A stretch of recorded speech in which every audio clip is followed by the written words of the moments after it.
మాయబడిన జనులు మర్మంబుగనలేరు, మాయ తొలగిపోవ హాయిగల్గు.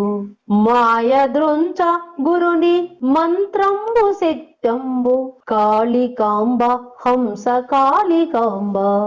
ఈ ఆత్మజ్ఞాన వాక్యముతో శ్రీమద్ విరాట్ విశ్వగురు వీర బ్రహ్మేంద్ర స్వాముల వారు మనకు అందించిన సత్య సందేశము ఏమని అంటే, ఈ కలియుగంలో కలిపురుషుని పరిపాలనే నడుస్తుంది కాబట్టి కలిమాయాశక్తులు ప్రతి మనిషిని ఆవహించి ఉన్నాయి.